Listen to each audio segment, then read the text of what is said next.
What is going on, everyone? Chris with Journals, Comics, and Pop Culture. Guys, I do my best to read every single comment that you guys post on my videos. And for those that have watched my channel for a while, I love a good argument, good debate, respectfully, of course.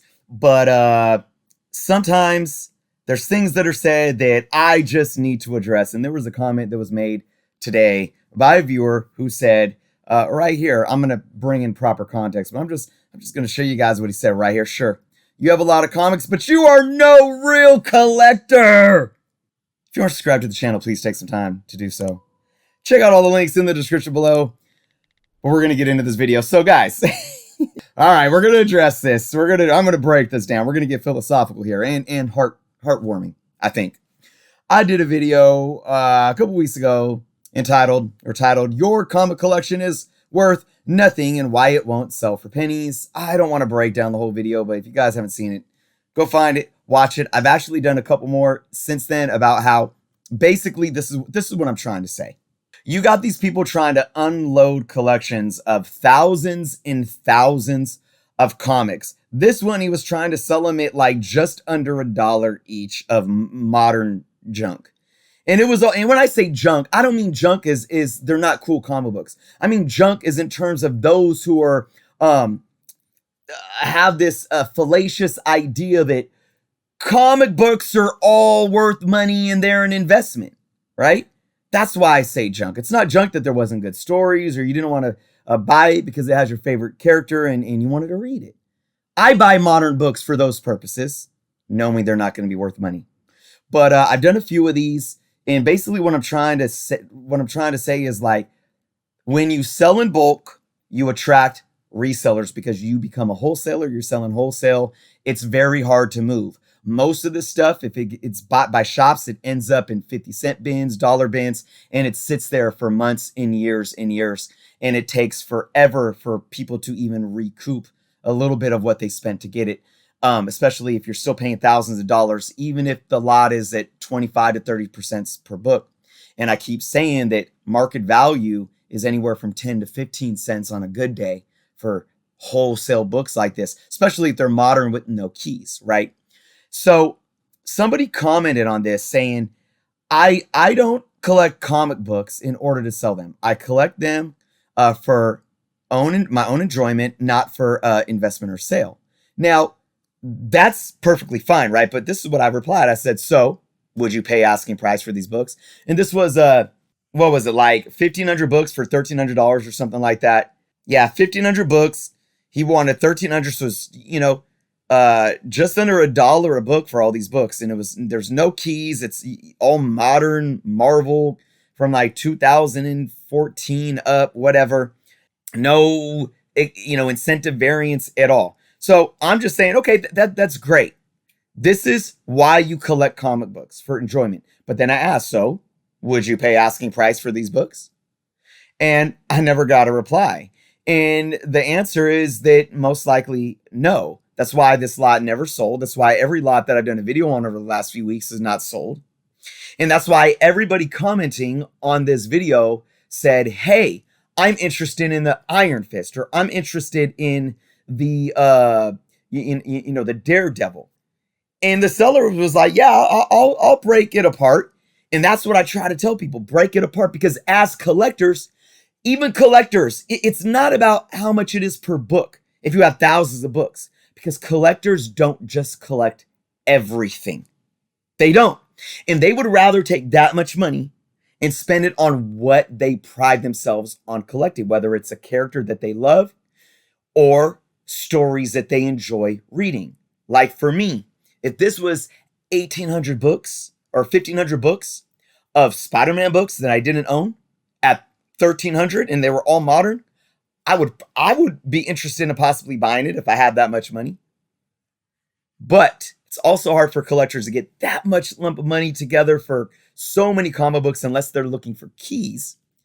But let me just go on into these comments. So, I'm making a point here, and then some other individual, this wasn't the original commenter, says, Barry here says, if it's stories or characters that I'm interested, then yes, I would. You only see them as investments. Sure, You have a lot of comics, but you're no real collector. So there's two things that this individual stated that I really want to get to the heart of. You only see them as investments. That is 100% false, and I'm going to break that down. And then, of course, you're no real collector. So let me just read my reply, and then I'm going to break it down for you guys. Hold up. Are you making an accusation against me right now? LOL. And what do you define as a real collector? And I'm going to get into this. I own almost 25,000 comic books. Only about 50 of them are slabbed. I own complete runs of titles that I have read every issue to. Captain America, Thor, Spider-Man. And I have, and more. And I have a good amount of modern comics from pull lists that I read. All my Spider-Man pull list stuff. All my Star Wars pull list stuff, a lot of the new DC stuff that I've been reading since Rebirth, lots of goodies, all right? For years, I would raid 50-cent and dollar bins for cool books and run fillers. So please, do tell me how I am no real collector. I am extremely curious. Lastly, with all of that being said, would you, sir, Mr. Barry here, pay asking price for this lot? Since you didn't say you would already, up here, since he didn't say, hey, I would pay that much for that $1,500 of books there. Since you didn't say you would already, I'm pretty confident that the answer is no. Just like every single other hundreds of people that have responded or expressed the same thing in the comments below on this video is what I was talking about. And all the people that have commented on the post on Facebook. I said, no, like me and like everyone else that reached out to the seller, you would want to cherry pick the books for only the books that had characters or stories that interested you. Point made. And he gives himself away right there. If the stories or characters are ones that I am interested, then yes, that's my point, Barry. No collector is dropping this much money for 1,500 books when they only like to collect Batman and Wonder Woman, when they only like to collect Miles Morales in Luke Cage. Nobody is dropping $25,000 on 93,000 comic books like the other video that I did. Or what was the other one? They were asking $5,500 for 20,000 comic books of all modern junk.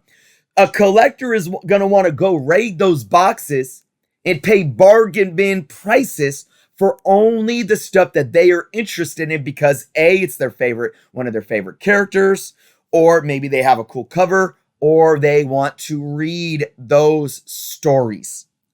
That is my point, Barry. And the irony about these videos that I'm making, folks, about your comic collections are worthless. The point I'm actually trying to make, guys, is that I'm actually shedding light on the fact that there are people that collect comics that want to go to the LCS every week and get their pull list and buy their comic book at $3.99, unfortunately $4.99 cover price. And they want to read that book, and maybe they put it in their short box or their long box or on their shelf, or they hand it down to their kid and their kid gets to read it after. There are people that do that don't care about the value of that book once they got it, because just like why your mom or your wife goes to the grocery store and pays, what are they now, $9.99 for the latest People magazine with, the Christina Aguilera makeover story on the cover. They're not buying that magazine because there is a resale value. The value is in I'm paying this X amount to get Y out of it. And Y out of it isn't some intrinsic resale future value. It's I want to read this story. And once I do, it's going to sit in my bathroom on top of the toilet and nobody's going to ever touch it again. Don't you guys get that, Barry? Don't you see that's why I'm making these videos? Everybody's selling these lots in bulk, thinking that, well, I have 20,000 comics, and thinking that they're going to sell them because, well, I know what I got. And make money? No. 99% of comics are monetarily worthless once you drive them off the lot. I do not only see my comics as investments. I am what they call a 5-tool player. I enjoy comic books for every factor that they have, every variable that they have to offer me. 1, the stories.